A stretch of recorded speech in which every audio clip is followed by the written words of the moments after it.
And one of the most important, the passion, the obsession you are going into this business. Most of them know how to grow their business. They know how to sell their product, but they do not know how to take their business to the next level. They know they're making money, but they don't know whether they're making the most they can make, or they are in a situation whereby they have a product, they are selling it to a specific market, but they do not know where else can they sell this product. You need to link business development services. And one of the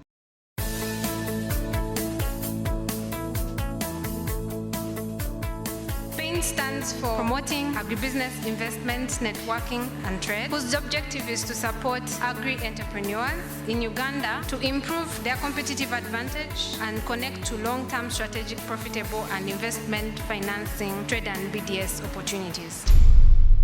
PAIN is about equipping agripreneurs on the best way they can present themselves to investors, but also have a platform where they can have variety. There are so many investors with different conditions, so we try to bring all of them in one place. Our experience has been that there are a lot of opportunities for Dutch companies especially, and as well there's a lot of space for local entrepreneurs and enterprises to grow. Few can only come in as commercial farmers. That has been our challenge. This was a sector we could see had everything for Uganda except you, the brains. When I learned about this APF conference, I was very interested to come and learn more about some of these issues that are affecting the investment climate in the agriculture sector. As an agripreneur, we have limitations in terms of who is willing to take a risk with us. We are looked at as very risky. In 2015, for example, the government put an internal ban on the export of hot pepper because the European Union threatened to ban our export because we're not meeting the phytosanitary standards. So we had nowhere to take it.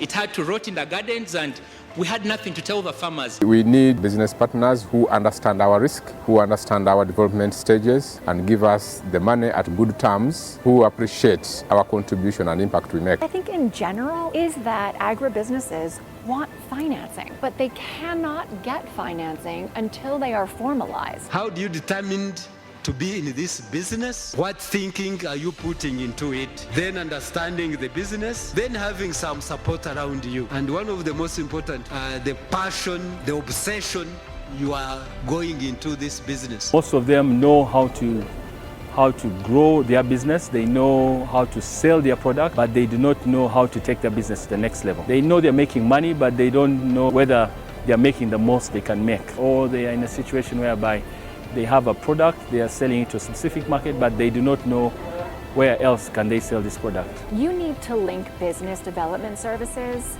to a client's specific needs. We offer also mentoring to help them preparing their business cases. How are they supposed to present themselves? What should they look at? What are some of the key things that investors are looking for? Because you find that most investors are looking at companies that have a certain annual return or those that have experience. So we try to focus on that group, but also we want to look at companies that are already having some sort of impact. So they are looking at growth. They've started, they've put in so much, they are looking at how can they move from that level and grow. The Netherlands government looks at working to improve welfare conditions for the less fortunate. That entails improving incomes specifically for households in low developing economies. The policy also looks at contributing to developing a local, vibrant entrepreneurial sector. We need value addition. I think that's the biggest missing bit. What is critical is the micro aspects. One is basically the quality of the business environment, and most important is the state of cluster development. Then the third one is basically the sophistication of company operations. So even for agriculture, if you got those 10 commandments right, then investment would flourish. The most important one is economic stability and security. Land,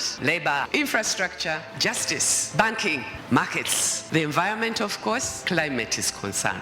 The other one is the quality of life. Those are the 10 commandments. But most importantly, we study the business environment and try to address those aspects that appear to impede development and growth of business. We do as well identify knowledge gaps, and then we inform or broker partnership between Ugandan entities and Dutch knowledge centers. But we've also found out that investors are sort of competing with each other, so they are not ready to come in this one room. Once it starts to look more like where people can identify partners immediately and where people can see points of action or points of synergy immediately, then that ceases to be a talking forum and it becomes, a working session. We get to know from one another. There are unique things that we can network and advise one another. It has helped us also to really sharpen each other. We have interacted with many investors, but also peers who have been able to share ideas and understand that we have similar challenges and we're able to go about them. The expectation for me is that Uganda must continue to put a lot of effort to this and take these kinds of networking events very seriously and continue to come for these events and continue to voice ideas at these events. Then investors will start to take this market a bit more seriously and deploy much more capital, which reduces the cost overall and increases access. And it's also, let's say, always a learning curve. For us, there's one thing when you're actually behind a desk and just going and you think you understand what agri is. When you're actually here and you're speaking to a farmer, someone who even might need maybe $30,000, but to be able to understand the challenges within that small level, that's usually the key. So it's a learning curve for us. To the agripreneurs, want them to know that there are many investors in different forms. It's up to how prepared are you to come and take advantage of this. Then to the business development service providers, I would again say come here and find out what are the challenges, what is making these businesses not work, and how can you fit in? And finally to the investors, I think this is a pool of opportunities. Please try to come and find out what agribusinesses are out there. There's an untapped potential, untapped market. There's greater potential. So our long-term objective is to see our businesses, agribusinesses, making money out of this. This forum was good in a way that it brought people from various sectors together. Government, the farmers themselves, and then also the private sector and the donors. I would love to just give kudos to everybody who organized this. And it's always a place to meet of businesses and also meet other stakeholders within the sector who would support us, and we can realize synergies from actually this forum.